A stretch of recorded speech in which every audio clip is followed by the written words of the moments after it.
Loucura, para mim, ela é mais uma não adequação social. Loucura é um estado de espírito. Eu acho que a loucura está dentro de cada um de nós.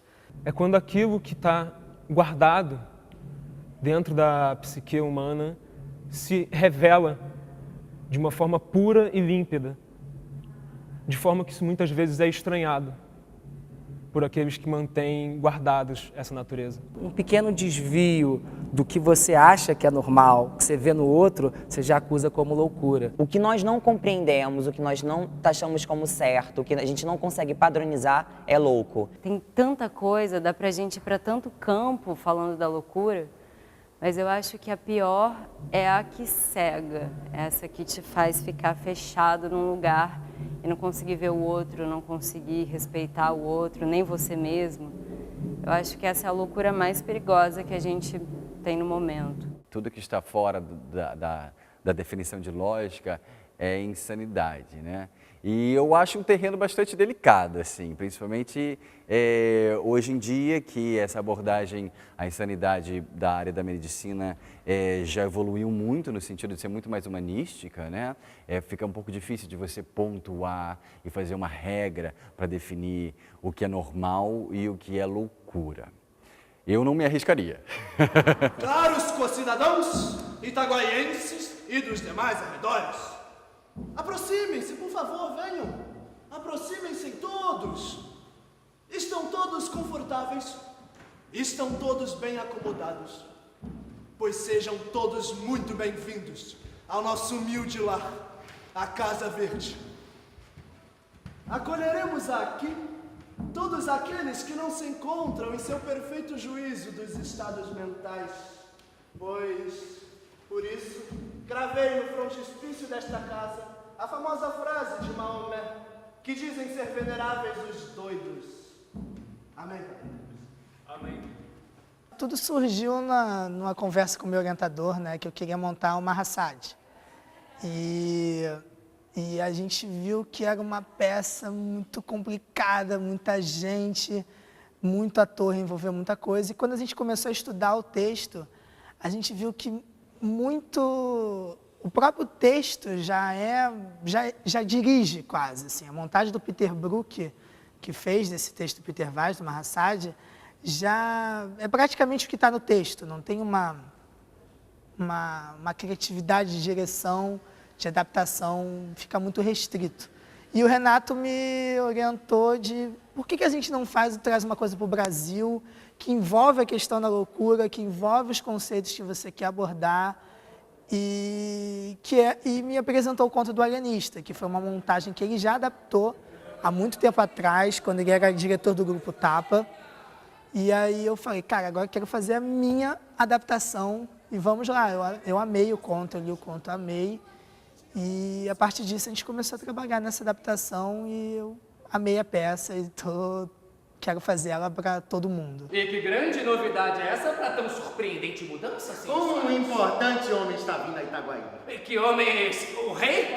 Não. O Papa? Porque nós já temos o nosso Padre Lopes. Não. Então quem, senhor Soares? O grandiosíssimo Doutor Bacamarte. E quem é esse? Doutor Bacamarte estudou em Coimbra e Pádua, nas melhores universidades da Europa. Boatos que está vindo com a pesquisa. Dizem que irá revolucionar a cidade. Foi um processo junto com os atores e com a minha assistente de direção. A gente trabalhou junto, construindo cenas do conto, porque o Machado ele tem uma genialidade tão incrível que dentro de uma frase você consegue construir um ato inteiro de uma peça. A mulherada de Itaguaí ficou na euforia sem controle, todas na expectativa de se tornarem a senhora Bacamarte. Foi um desafio do início ao fim, assim, de você entender também a proposta do Chico de encenação, que vem a proposta de um espetáculo francês, e o Mahassad, trazer todas as linguagens que o Machado também traz e todo o método de criação que é baseado, né, no trabalho do Chico, da biomecânica, que é um trabalho de ator. Então, trazer todos esses elementos que muitos, para mim, eram novos. Por exemplo, eu nunca trabalhei com a biomecânica, por exemplo, Eu nunca tinha adaptado um conto, uma literatura. Foi a primeira luz que eu assinei também. Então, foram grandes estreias. Então começam com os narradores apresentando a história, fazendo uma sinopse do que vai acontecer.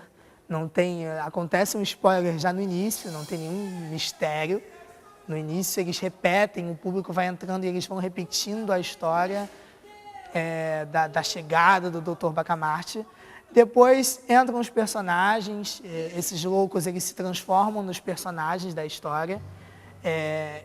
E vão apresentando cada personagem. O barbeiro, o Crispim, a Dona Evarista, que é a que vai casar com o Dr. Bacamarte, tem a cena do casamento. E aí depois o doutor, finalmente, ele chega em Itaguaí e inaugura a Casa Verde. Ilustres, respeitosos e honrados cidadãos da nossa inigualável Itaguaí. Saúde, vitalidade, esperança, fraternidade, igualdade e liberdade.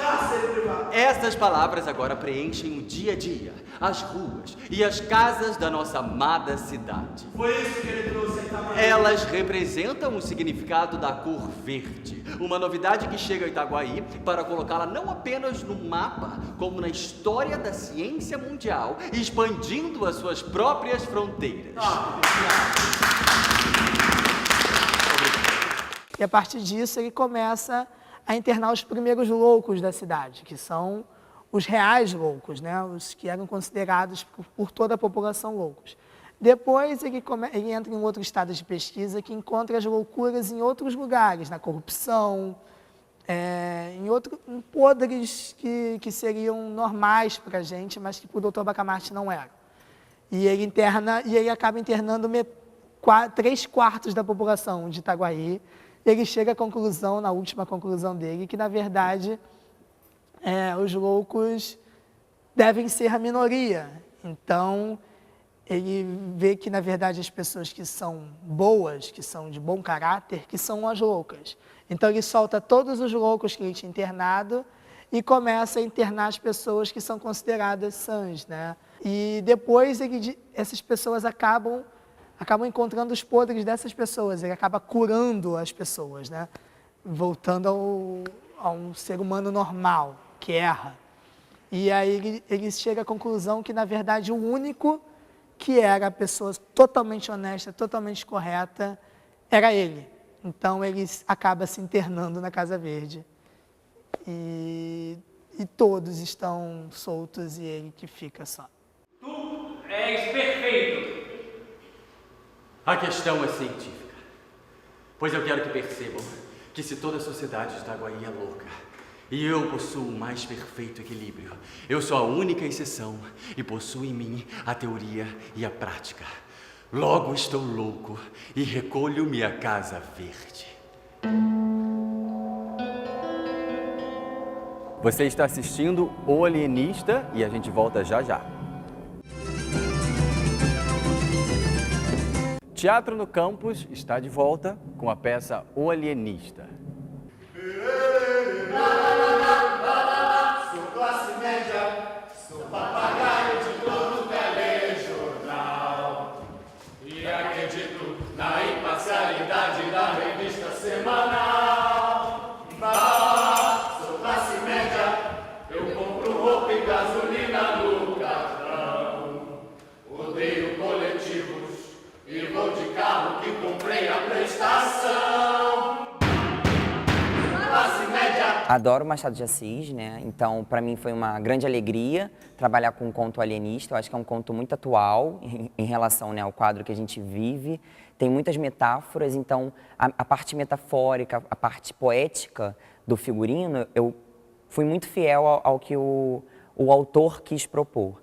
Já na adaptação, que tem um ar mais cômico e um pouco mais interessante, né, que traz uma atualidade, também foi muito preciso para a escolha dos figurinos. Uma das minhas principais inspirações foi no momento de explosão de ideias, né, do meu processo também criativo, que eu cheguei no Van Gogh como referência, e Van Gogh para mim é muito importante enquanto artista, porque ele é o precursor do expressionismo, mesmo muitos acreditando que ele seja impressionista. Eu acho que ele é o precursor do expressionismo, de um traço solto, de um traço extremamente expressivo. Então, a paleta de cores foi toda baseada nele, né, nessas cores estouradas que ele tem em diversos dos quadros dele. O movimento circular, essa movimentação toda. Por que eu trouxe ele pro figurino? Justamente pela questão dessa sobreposição da materialidade, dessa loucura. Junto com a Carolina Bassi, que foi a minha orientadora, a gente chegou no uniforme dos loucos, nessa unidade que ele é hoje.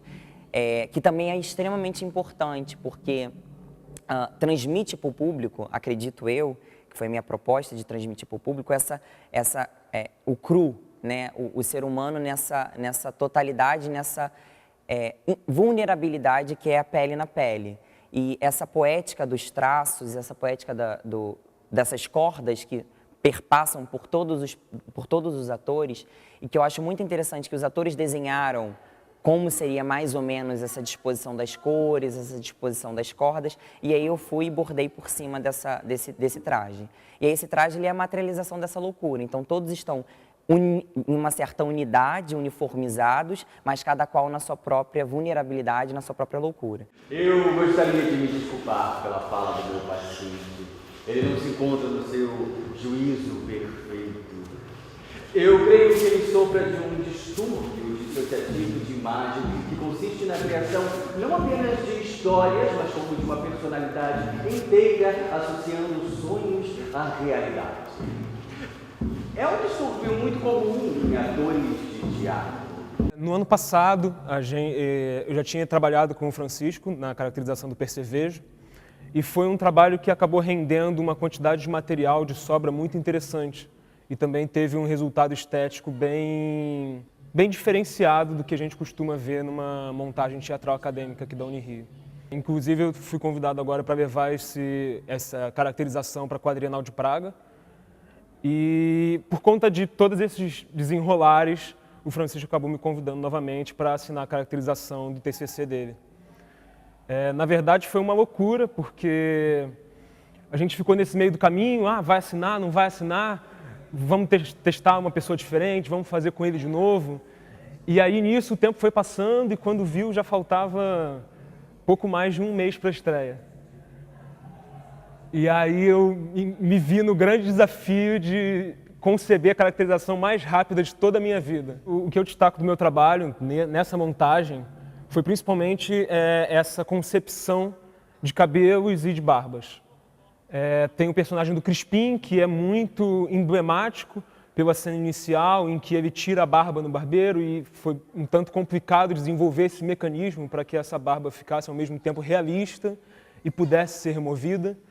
E também, em termos de maquiagem, eu acho que se destaca o Bacamarte, que é o personagem principal, e que é inspirado no autorretrato do Van Gogh, que traz bem marcadas as expressões dele e uma multiplicidade de colorações que com a luz vão se modificando.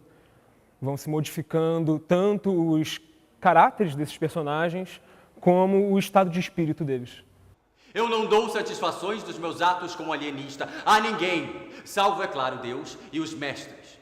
A gente teve bastante tempo para experimentar, assim. E como o Machado deixa bastante coisa em aberta de uma forma genial, isso me deu liberdade para experimentar as diferentes faces que eu achava possível que o Simão tivesse. O que eu acho mais desafiador nesse personagem é que ele é um personagem que é dado bastante poder e uma figura de autoridade, mas que, na verdade, ele é uma figura que tem bastante rigor científico e não um rigor político, como de fato um ditador tem ou teria, que ele é acusado, né, de ser um ditador. E o que move ele é uma camada mais profunda do que isso. Ele não ocupa esse espaço pelo poder, mas sim pela descoberta das ciências, descobertas científicas que ele faz, as pesquisas. Ele, de fato, é movido pela vontade de descobrir mais, né? E ele não tem essa sede de poder. Eu creio que não restam dúvidas sobre o poder do conhecimento do nobre doutor, que deixou de prestar serviço ao rei para dar atenção à sua cidade natal. Eu faço a Evarista, que é a esposa do Bacamarte. Inspiração foi do próprio texto mesmo. A gente trabalhou muito toda a construção da peça, né, em ensaio. Todo mundo passou por todos os personagens, a gente conseguiu pegar muita coisa que a gente conseguia propor e os outros atores também. E o próprio Machado dá pequenas dicas, ele é muito sutil, mas ele fala de cada personagem, assim, pequenos detalhes. Sorriu com o canto direito da boca, mas ninguém conseguia ver. Evarista tem as questões que ela é viúva, não bonita, nem simpática. Então, ele não se aprofunda, mas tem um mundo ali dentro, né? Então, a gente pega pequenos trechos que ele mesmo entrega e tenta buscar a partir daí. Como foi no Rio de Janeiro, dona Evarista? Ai, a coisa mais bela que podia ver no mundo, Padre Lopes. O passeio público estava pronto, um paraíso, onde fui muitas vezes. E na frente tinha a Rua das Belas Noites. E os chafariz das marrecas? Ai, os chafariz das marrecas! Eram mesmo marrecas de metal, com o bico aberto, despejando água fora. Uma coisa galante. Já já a gente volta com o Alienista, fica aí. E aí, estão gostando? Agora tem mais. O Alienista continua para vocês. Itaguaí, berço de nomes históricos. Itaguaí,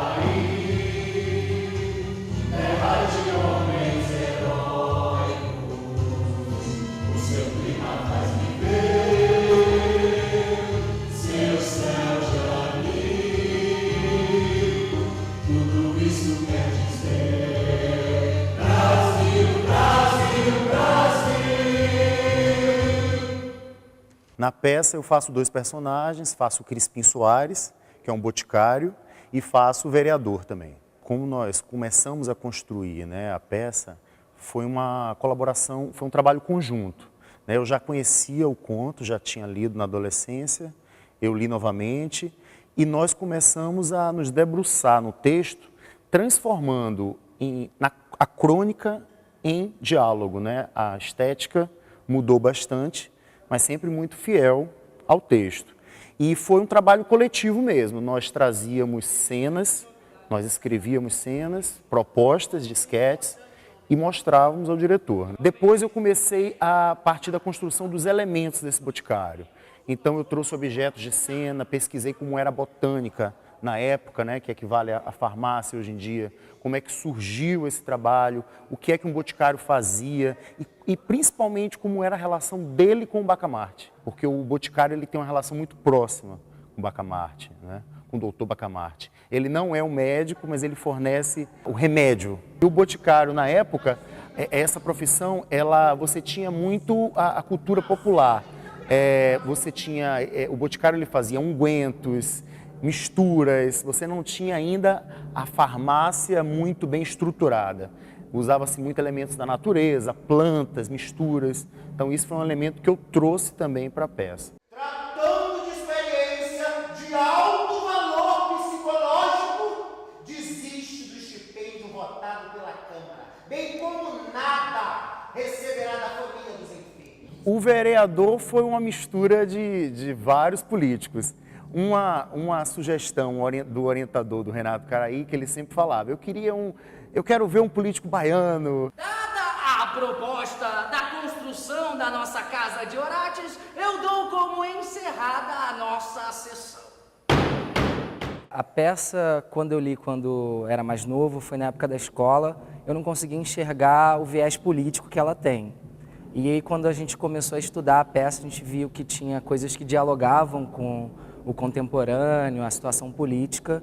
E de começo eu não ia fazer o barbeiro, aquele começo de processo de personagem, eu ia ficar com outros. Acabou caindo no barbeiro e eu acabei gostando muito do personagem, porque ele tem uma mudança, né? Ele começa com uma vontade de um poder local, de comunidade, ele vê uma brecha ali com a chegada do doutor e uma ascensão política que ele possa ter. E aí ele começa incitando o povo e da metade para lá ele meio que participa do do jogo, né? Pela liberdade de expressão, pelo direito de administrarmos as nossas finanças, pelo direito ao serviço de saúde decente, sem o medo e o pânico de lá não sair nunca mais. A cidade de Itaguaí está acordando! É o momento de se levantar! É o momento de trazer a paz para Itaguaí! Por isso, abaixo a Casa Verde! Fora Bacamarte! Como ele é um barbeiro, que é o ofício dele, que isso muito da época que as pessoas eram chamadas pelo ofício, né, o barbeiro, o padeiro, eu tentei pesquisar um pouco do ofício de barbeiro, né? Assisti alguns vídeos de como segurar a navalha, como trabalhar com a navalha, e também acabei caindo numa coisa do barbeiro, que também era um ponto de encontro para diálogos políticos. Eu vi isso muito nos vídeos que eu assisti. E ele tem uma energia muito grande, né? Porque ele faz parte de uma revolução, incita uma rebelião. E eu tentei trazer um pouco dessa energia dele para que funcionasse, né? Porque você está convocando o povo, então você precisa de uma energia. E eu tento fazer isso, acho que de certa forma funciona. Amigos, lutemos até o fim! A salvação de Itaguaí está em vossas mãos dignas e heróicas! Destruamos o cárcere de vossos filhos e pais, de vossas mães e irmãs, de vossos parentes e amigos e de vós mesmos! Ou morrereis a pão e água, talvez a chicote, na masmorra daquele digno! E a multidão agitou-se, bradamos, murmuramos, congregamos em redor do barbeiro.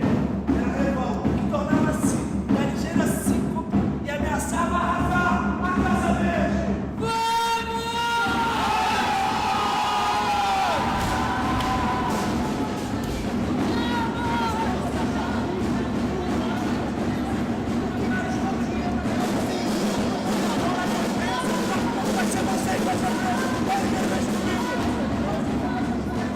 Eu acho que eu saio desse trabalho, eu deixo esse trabalho para o mundo, né, junto com todos esses outros profissionais da área, muito feliz, muito realizado, e eu acho que eu cresci muito. Gostaria assim, de convidar as pessoas para lerem mais Machado de Assis, né? Eu acho que o Machado, ele traz temas que são totalmente atuais hoje em dia, apesar da época que foi escrito, mas qualquer coisa que você leia de Machado de Assis, eles expressam muito o que a gente está vivendo hoje. Ele não é um autor datado. Foi um grupo que se uniu de uma forma que eu tenho certeza que esse TCC não vai ficar só aqui, eu só vou fazer essa montagem e acabou. Eu sei que esse grupo vai para frente e acho que esse é o maior encontro dentro da universidade, você ter esse espaço para poder criar um grupo e montar uma peça e unir essa galera toda para fazer teatro aí para fora e mostrar a nossa arte que a gente tem para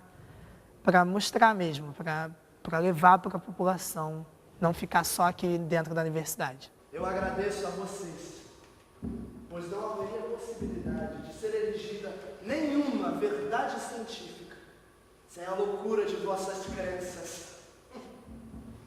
Obrigado, senhores, muito